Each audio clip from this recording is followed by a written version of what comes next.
예수께서 무리를 보시고 산에 올라가 앉으시니 제자들이 나온지라 입을 열어 가르쳐 이르시되 심령이 가난한 자는 복이 있나니 천국이 그들의 것이며 애통하는 자는 복이 있나니 그들이 위로를 받을 것이며 온유한 자는 복이 있나니 그들이 땅을 기업으로 받을 것이며 의에 줄이고 목마른 자는 복이 있나니 그들이 배부를 것이며 긍휼히 여기는 자는 복이 있나니 그들이 긍휼히 여김을 받을 것이며 마음이 청결한 자는 복이 있나니 그들이 하나님을 볼 것이며 화평하게 하는 자는 복이 있나니 그들이 하나님의 아들이라 일컬음을 받을 것이며 의를 위하여 박해를 받는 자는 복이 있나니 천국이 그들의 것임이라. 나로 말미암아 너희를 욕하고 박해하고 거짓으로 너희를 거슬러 모든 악한 말을 할 때에는 너희에게 복이 있나니 기뻐하고 즐거워하라. 하늘에서 너희의 상이 금이라.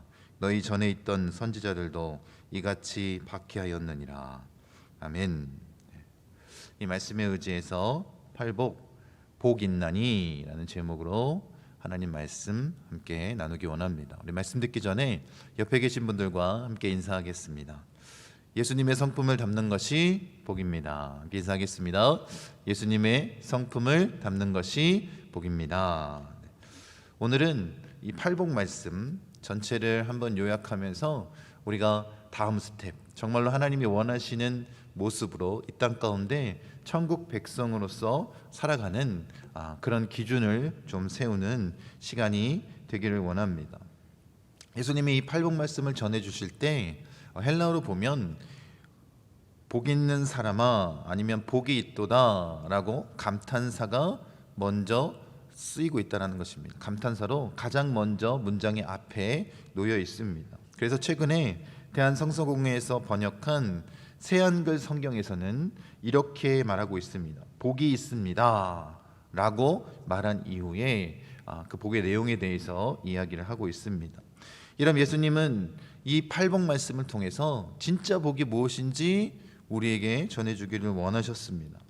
사실 제가 이 팔복 말씀을 준비하면서 저에게 주셨던 마음은 무엇이냐면 이 팔복 말씀을 통해서 우리 목포순복음 중앙교회 모든 성도님들이 하나님의 참된 복을 누리는 것이었습니다. 그래서 이 복에 대한 이야기를 나누기 때문에 말씀을 전하기 때문에 기대하는 마음으로 말씀을 준비하고 선포했습니다.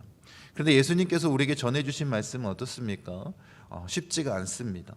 예수님처럼 살아야 되고 그 말씀에 온전히 순종할 때에 천국 백성으로서 우리가 나아갈 수 있는 건 아니겠습니까? 그러니까 팔복은 천국 백성으로서 예수님의 성품을 닮아 살아가야 된다라는 것에 대해서 우리에게 전해주시는 것입니다. 여러분, 그래서 단순히 우리가 외적으로 우리의 필요를 채우는 그 복의 개념이 아니라 정말 하나님 나라의 백성으로서 영적인 복의 개념을 말씀하고 있는 것입니다. 여러분, 우리가 팔복을 나누면서 구조에 대한 이야기를 좀 나눴습니다. 그래서 우리가 먼저 기억해야 될 것은 이것입니다. 첫 번째 복과 마지막 8번째 복의 그 복의 내용이 동일하다라는 것입니다. 천국이 그들의 것이며, 첫 번째와 마지막 복을 이렇게 반복하시면서 예수님이 하시고 싶으신 말씀이 메시지가 무엇이었냐, 이것을 우리가 기억해야 됩니다. 다른 것이 아니라 이 팔복을 우리에게 알려주신 이유, 산상수훈을 시작하시면서 우리에게 전하고자 하는 그 핵심 메시지가 뭐냐면 하나님 나라의 복음이었다는 것입니다. 그리고 그 하나님 나라를 소유한 자로서 어떻게 살아야 되는지, 예수님의 성품을 어떻게 닮아야 되는지를 전해주신 것이 바로 이 팔복 말씀입니다. 그래서 다른 복은 미래형으로 쓰이는지 모르겠지만 이 천국을 소유하는 이 복에 대해서는 현재형으로 쓰여 있습니다. 그러니까 어떻다라는 거예요? 지금 우리가 하나님 나라, 이 하나님 나라를 소유하는 자로서 살아내야 된다라고 말씀하고 있는 것입니다. 여러분, 우리가 이 천국을 살아가기 위해서 정말 주님의 말씀에 순종하며 그런 삶의 모습을 나타내기 위해서 주님이 우리에게 주신 것, 다른 것이 아니라 예수님처럼 그 말씀에 순종하며 사는 것입니다. 그래서 바울도 얘기하지 않습니까? 이 세대를 본받는 것이 아니라 마음을 새롭게 변화받아 하나님의 선하시고 기뻐하시고 온전한 뜻이 무엇인지를 분별하면서 나아가는 것, 하나님의 뜻대로 그 말씀에 순종하고 나아가는 것 아니겠습니까? 여러분, 우리가 지금 사순절 저녁 기도를 통해서 사순절 말씀을, 그 십자가의 길을 주님과 함께 걷고 있습니다. 그런데 오늘 이번 주에, 지난주에 나눴던 그 월요일 날 그 말씀을 함께 나누면서 제 마음 가운데 큰 도전이 되었습니다. 아주 강하게 제 마음을 때리는 것이 있습니다. 여러분, 우리가 너무나 잊고 있었던 그런 마음, 우리의 믿음의 대상이 예수님이고 우리가 어떻게 예수님을 바라보고 있는가, 이게 중요한 거 아니겠습니까? 월요일에 이 마가복음에 나오는 납병 환자가 예수님을 찾아오는 그런 내용, 그 말씀을 함께 나눴습니다. 사실 이 나병 환자가 많은 인파를 뚫고 예수님 앞에 섰다라는 것 자체가 굉장히 큰 모험이고 도전이었습니다. 여러분이 잘 아는 것처럼 이 나병은 하나님께 저주받은 병이고 또 전염성이 있었기 때문에 다른 사람들이 가까이 하는 것을 두려워했습니다. 나병 환자를 보는 것만으로도 그들은 목욕을 했을 정도로 아주 깨끗하고 철저하게 그렇게 구분된 삶을 살려고 노력했습니다. 그래서 나병 환자는 돌아다닐 때 나는 부정하다, 나는 부정하다 라고 외치고 다녔어야 됐고, 자신을 보호하기 위해서 나병 환자들에게 돌을 던지는 것은 전혀 문제가 되지 않았습니다. 그러니까 어떻게 해요? 갑자기 수많은 인파 가운데 이 나병 환자가 등장한다라는 것은 목숨을 걸고 예수님 앞에 섰다라는 것입니다. 그런데 이 말씀 가운데 제 마음을 강하게 울렸던 것은 이 나병 환자가 예수님 앞에 요청하는 것입니다. 뭐라고 말하고 있냐면, 원하시면 나를 깨끗하게 하실 수 있나이다, 이렇게 예수님께 요청하고 있습니다. 여러분, 이 말씀을 좀 곱씹어보면 그 내용을 좀 알 수 있는데, 지금 나병 환자가 이렇게 얘기하는 거 아닙니다. 예수님, 당신이 정말 하나님의 아들이시라면 이 나병을 좀 고쳐보십시오, 고쳐주십시오, 이렇게 말하는 것이 아닙니다. 뭐라고 얘기하고 있습니까? 주님이 원하시면 나를 깨끗하게 하실 수 있나이다. 그러니까 이 나병 환자의 믿음은 무엇이냐면, 예수님은 나의 나병을 치유하실 수 있는 분이다, 이런 확실한 믿음을 가지고 온 거예요. 그러면서 뭘 질문한 거냐면, 주님이 나를 이 나병에서 구원하실 수 있는데 나를 치료하기를 원하십니까? 이렇게 묻고 있는 것입니다. 오직 예수님만이 이 질병을 치료할 수 있다. 오직 예수님만이 나의 구원자이시다. 오직 예수님만이 나의 생명의 주인이시다 라고 고백한 것입니다. 그래서 나병 환자가 어떻게 해요? 그 인파를 뚫고 목숨을 걸고 주님 앞에 선 건 아니겠습니까? 여러분, 이 확신이 있었기 때문에 나병 환자는 이 사람들 앞에 설 수 있었던 것입니다. 여러분, 이 말씀을 통해서 정말 우리가 좀 깊이 있게 반성하고 되새겨봐야 되지 않겠습니까? 우리에게 이런 확신 있는 믿음이 있습니까? 왜 지금 이 시대가 정말로 그리스도인들이 이렇게 연약한 모습으로 살아갈 수밖에 없는가? 우리에게 이런 믿음이 있습니까? 예수님이 아니면 안 됩니다. 예수님만이 길입니다. 이런 확실한 믿음을 가지고 우리가 나아가고 있습니까? 아니면 예수님 더하기 무엇, 예수님 플러스 알파가 필요하다고 이 세상의 기준과 방법으로 그렇게 복음을 나타내려고 하고 있습니까? 여러분, 나병 환자의 믿음을 우리가 온전히 담기를 원합니다. 예수님이 아니면 안 됩니다. 이런 확신이 우리에게 있기를 원합니다. 그리고 화요일날 나눈 말씀이 중풍병자를 데리고 온 그 사람들의 믿음, 그들의 믿음을 보시고 예수님께서 이 중풍병자에게 죄사함의 은혜와 그리고 그를 치유해 주십니다. 예수님이 뭐라고 말씀하시냐면, 그들의 믿음을 보시고 이 은혜를 베풀어 주신 것입니다. 여러분, 그렇다면 그들의 믿음은 무엇일까요? 이 중풍병자가 예수님을 만나면 구원받는다라는 거예요. 오직 예수님만이 이 사람을 치유할 수 있다. 오직 이 예수님만이 이 사람을 죄에서 구원하실 수 있다. 이런 믿음을 가지고 나아간 것 아니겠습니까? 여러분, 우리에게 필요한 것이 바로 이것입니다. 그리스도인으로서 이 땅 가운데 우리가 살아갈 때 가장 중요한 건 예수님이 아니면 안 된다. 오직 예수님만 이 일을 행하실 수 있습니다. 내가 믿지 않는 자들을 주님께로만 인도하면 예수님이 이 사람을 반드시 구원하시고 변화시키신다. 이런 확신이 우리에게 있어야 된다는 것입니다.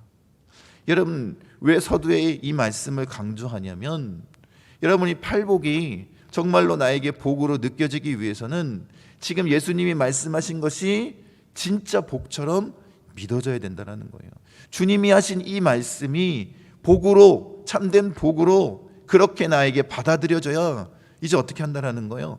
그 말씀을 실천하며 살아가는 것 아니겠습니까? 그래서 이 마음으로 우리가 팔복을 다시 한번 우리가 살피기를 원하는 것입니다. 여러분, 오직 예수 그리스도 그분을 바라보길 원하고 우리의 생명의 주인이신 예수님이 하신 말씀 아닙니까? 그 말씀을 끝까지 믿고 지켜 행하는 자가 되기를 원합니다. 여러분, 우리가 예수님의 말씀은 잘 안 믿는데 살아가다 보면 너무나도 쉽게 믿는 그런 우리 자신을 발견하게 됩니다. 여러분, 혹시 모르는 길을 물어본 적 있으시지 않습니까? 내가 처음 가본 그런 장소에 가서 사람들에게 길을 묻지 않습니까? 내가 이 건물을 찾고 있는데 어떻게 가면 됩니까? 라고 물어보면 어때요? 가르쳐주는 사람이 있습니다. 그렇게 가르쳐주면 어떻게 해요? 여러분, 그 사람 언제 봤습니까? 한 번도 본 적이 없지만 그 사람의 말을 믿고 갑니다. 얼마나 잘 믿습니까? 이게 한국 사람들인 거예요.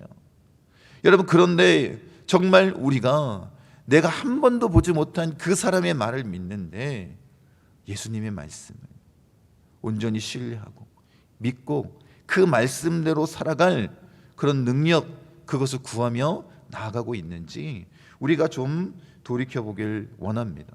그래서 우리가 팔복을 다시 한번 점검하면서 그 마음을 온전히 세우길 원하는 거예요. 팔복의 두 번째 구조적인 모습은 첫 번째 복부터 네 번째 복까지는 내면의 관계, 그러니까 하나님과의 관계에 집중하는 그런 복의 내용이었다면 다섯 번째부터 여덟 번째까지의 복은 이제 외면의 관계, 하나님과의 관계를 온전히 세움으로 말미암아 내 이웃과 다른 사람과의 관계 가운데에 어떤 모습으로 나아가야 되는지, 어떻게 예수님의 성품을 닮아야 되는지에 대해서 나누고 있는 것입니다. 그리고 우리가 좀 주의 있게 살펴보면 첫 번째 복과 다섯 번째 복, 두 번째 복과 여섯 번째 복, 세 번째 복과 일곱 번째 복, 네 번째 복과 여덟 번째 복이 연결이 되어 있다는 것입니다. 우리가 그렇게 좀 이 팔복 말씀을 나누길 원합니다. 먼저 우리가 온전히 이 팔복 말씀을 통해서 하나님 나라 천국을 소유한 자로서 살아가길 원합니다. 그렇게 복음을 맡은 자로서 살아갈 수 있도록, 그리고 온전히 주님의 말씀을 믿고 이것이 나에게 복입니다 라는 확신을 가지고 나아가는 자가 되기를 원합니다. 첫 번째 하나님과의 관계의 복은 뭐냐면 심령이 가난한 자는 입니다. 여러분, 심령이 가난하다라는 것은 성경에는 이렇게 기록하고 있습니다. 이사야서 66장 2절에 보면 물은 마음이 가난하고 심령이 통회하며 내 말을 듣고 떠는 자, 그 사람은 내가 돌보려니와, 이렇게 말씀하고 있습니다. 그러니까 심령이 가난한 자에 대해서 뭐라고 말씀하시냐면 통회하며 내 말을 듣고 떠는 자라는 거예요. 하나님 앞에 그 죄를 고백하고 하나님을 두려워하고 하나님을 경외하고 하나님을 온전히 바라볼 수 있는 자 아니겠습니까? 여러분, 이런 마음이 어떤 거예요? 세리의 마음과 같습니다. 바리새인과 세리가 함께 기도할 때 바리새인은 막 자랑하며 부유한 심령으로 기도했는데 세리는 어떻습니까? 나는 죄인입니다 하면서 통곡하고 부르짖지 않습니까? 그 심령이 가난한 자의 기도를 주님이 들으신 것입니다. 여러분, 왜 이렇게 울부짖고 통회하는 거예요? 자신 안에 아무것도 발견할 수 없는 거예요. 내가 할 수 있는 것이 아무것도 없습니다. 마치 벼랑 끝에 서 있는 그 심정으로 내가 아닌 하나님을 바라보는 거예요. 여러분, 우리가 작아져야 하나님의 다스림이 커지는 것 아니겠습니까? 이것이 바로 심령이 가난한 자의 모습입니다. 그러니까 심령이 가난하다는 것은 하나님의 도움 없이는 나는 살 수 없습니다. 하나님, 나를 좀 도와주십시오. 내가 오직 주님의 손을 붙들고 나아갑니다. 하나님이 없으면 나는 살아갈 수 없사오니 나와 함께 하시옵소서. 그렇게 하나님으로 나를 채우는 것입니다. 그렇게 심령이 가난한 모습으로 나를 비우고 하나님을 채우는 것, 이것이 심령이 가난한 자의 모습 아닙니까? 여러분, 이렇게 사는 자들이 천국을 소유하는 거예요. 이것이 첫 번째 내면의 모습이었다면, 연결되어지는 외면의 모습은 뭐냐면 긍휼히 여기는 자입니다. 여러분, 긍휼이라는 의미가 성경에서 보면 이거예요. 흘러 넘치는 사랑을 줄체하지 못하시는 하나님께서 한없이 약하고 악한 사람들을 대할 때 보여주시는 태도입니다. 그래서 성경에서 하나님의 성품 한 단어를 끄집어 올리면 그게 바로 헤세드, 바로 이 자비, 인자, 사랑, 불쌍히 여김, 민망히 여김이라는 그런 단어입니다. 여러분, 그래서 하나님은 그 긍휼의 모습으로 우리를 너무나도 사랑하십니다. 여러분, 하나님이 먼저 그 긍휼의 모습을 우리에게 나타내 주신 거예요. 심령이 가난한 자에게 하나님이 먼저 채워주신 것 아니겠습니까? 여러분, 예수님께서 우리를 택하셨습니다. 우리가 예수님을 사랑한 것이 아니라 진짜 사랑은 뭐라는 거예요? 하나님이 먼저 우리를 사랑하셔서 예수 그리스도를 이 땅 가운데 보내주신 것 아닙니까?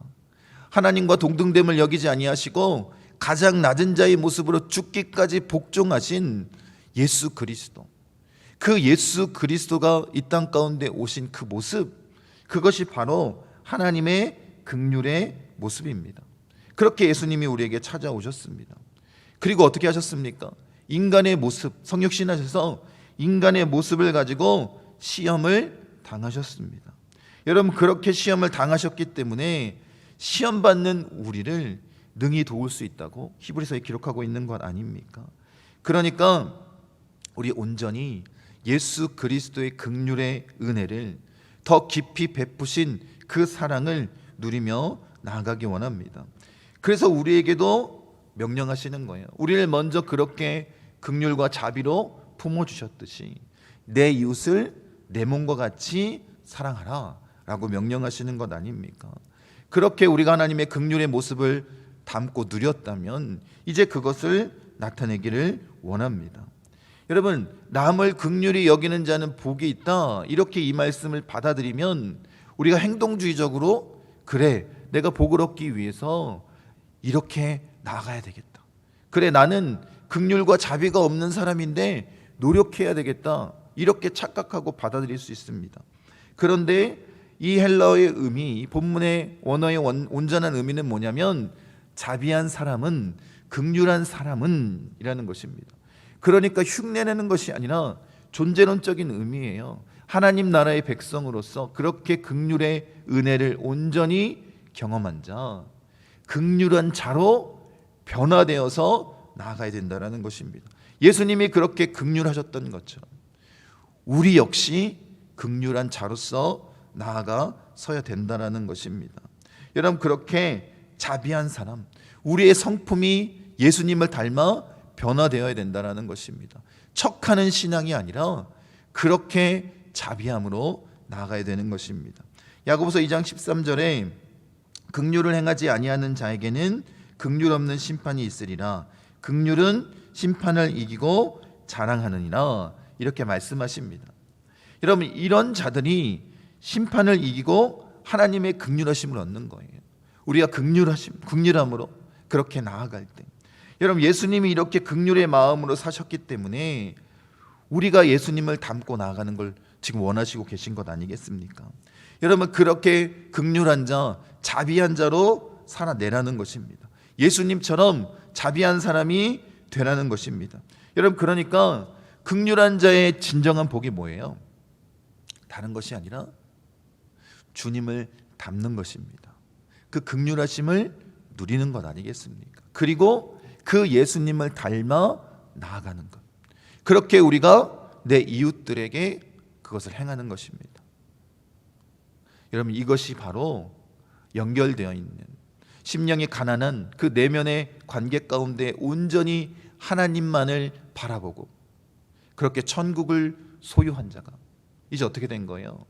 예수님의 긍휼하심을 온전히 경험하니 긍휼한 자로서 그들에게 나아가는 건 아니겠습니까? 이것을 주님이 원하고 계신 거예요. 여러분, 우리가 이렇게 이 땅 가운데 긍휼한 자로서 그 내면의 관계가 바로 세워졌다면 이제 자비한 사람으로서 예수님의 자비를 닮은 사람으로서 내 이웃을 내 몸과 같이 사랑하며 그렇게 자비한 자로서 살아가라 라고 주님 말씀하시는 것입니다. 이것이 예수님을 닮는 성품, 그리고 우리가 온전히 누리는 복의 모습입니다. 두 번째 내면의 복은 애통하는 자입니다. 여러분, 예수님께서 애통하는 자는 복이 있다라고 말씀하십니다. 여러분, 이 문장은 현재형으로 문법상 계속해서 지속되는 거예요. 그러니까 어떤 의미입니까? 계속해서 애통의 눈물을 흘려야 된다라는 것입니다. 여러분, 참 안타깝지 않습니까? 우리가 신앙생활할 때 예수님이 어떻게 하라는 거예요? 계속해서 애통의 눈물을 흘리는 이 신앙생활을 하라고 말씀하시는 것입니다. 여러분, 우리가 신앙 성숙으로 이끄는 아주 중요한 과정이 있는데 바로 이 애통의 이 시간을 우리가 지나가야 된다는 것입니다. 애통하고 눈물을 흘리는 것이 신앙생활이라고 말하는 것이 아니라 나의 죄를 온전히 직면하고 바라보고 나의 그 죄를 깨끗하게 씻기 위해서 이 애통의 눈물, 이 눈물을 흘려야 되는 거예요. 이 애통하다라는 것은 야곱이 요셉이 죽었다라는 이야기를 들었을 때 흘리는 눈물입니다. 그러니까 우리 죄의 그 추악한 모습, 심령이 가난한 자로서 하나님을 채우니까 하나님과 함께하니까 어떤 역사가 나타나는 거예요? 우리의 더러운 죄악의 모습이 다 드러나게 되는 것입니다. 그러니까 어떻게 해요? 그 죄를 바라보고 애통의 눈물을 흘리는 거예요. 그 애통의 눈물로 그 죄를 씻는 것입니다. 여러분, 이 과정이 없으면 어떻게 할까요? 다른 사람들 비난하고 평가하고 교회 안에서는 마찬가지입니다. 그렇게 자신이 의로운 사람이라고 얘기하지만 다른 사람과 비교하지만 정작 자신은 하나님 앞에 거룩한 순전한 모습으로 설 수 없다는 것입니다. 그러니까 분명한 기준은 뭐냐면 예수님인 거예요. 내가 기준을 세우는 것이 아니라 예수님 앞에 섰을 때 내가 거룩함을 나타낼 수 있는가, 이게 기준이 돼야 되는 것입니다. 이 기준에 미달된다면 어떻게 해야 된다는 거예요? 애통의 눈물을 흘려야 된다는 것입니다. 여러분, 그렇게 주님 앞에 나아가길 원하는 것입니다. 이 애통의 눈물은 구원의 확신이 없기 때문에 흘리는 거 아닙니다. 항상 기뻐하라는 말씀을 모르기 때문에 흘리는 눈물이 아니라 예수님의 그 거룩하신 그 다스림을 경험하기 위해서, 그 주님과 함께하기 위해서 흘리는 눈물입니다. 여러분, 왜 이 애통의 눈물, 이 눈물이 우리에게 필요합니까? 다른 것이 아닙니다. 이 세상을 살면서 이 세상의 방법으로는 우리의 거룩함을 유지할 수 없습니다.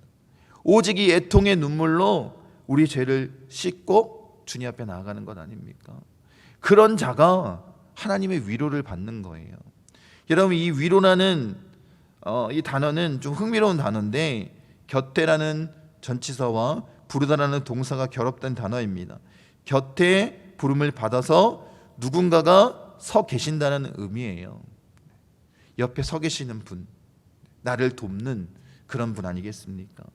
여러분, 이 단어와 동일한 단어가 요한복음에 쓰였습니다.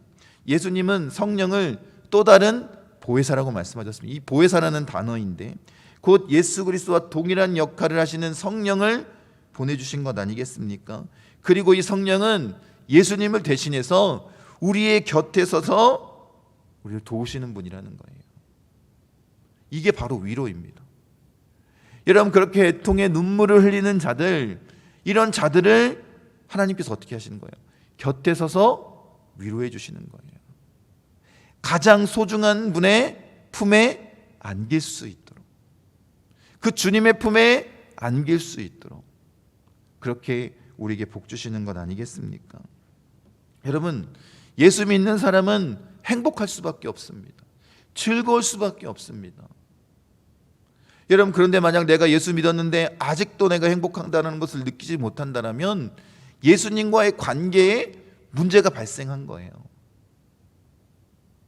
이 관계 회복은 뭐를 통해서만 나타낼 수 있을까요?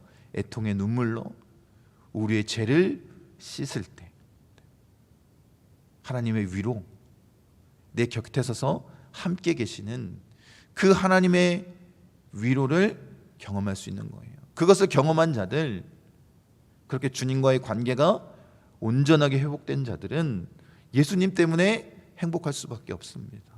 우리가 그런 은혜를 누리길 원합니다. 그리고 이 애통하는 자의 복과 연결된 외적인 복의 모습이 뭐냐면 여섯 번째 복인 마음이 청결한 자입니다. 이런 마음이 청결하다는 게 어떤 의미일까요? 이사야서 59장 2절에 보면 너희 죄악이 너희와 너희 하나님 사이를 갈라 놓았다라고 그렇게 말씀하고 있습니다. 우리의 죄악이 하나님과 우리 사이를 갈라 놓은 거예요.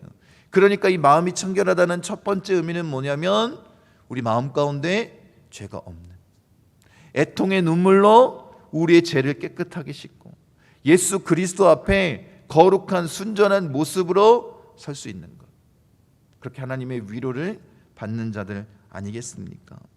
여러분, 예수님은 입으로 들어오는 것이 아니라 마음에서 나오는 것이 죄가 있다라고, 우리의 몸을 더럽힌다라고 그렇게 말씀하고 있습니다. 그러니까 어떻게 해요?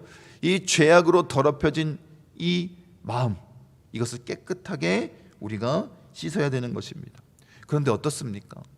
여러분, 우리가 시도 때도 없이 이 마음 가운데 죄악이 솟아 올라오지 않습니까?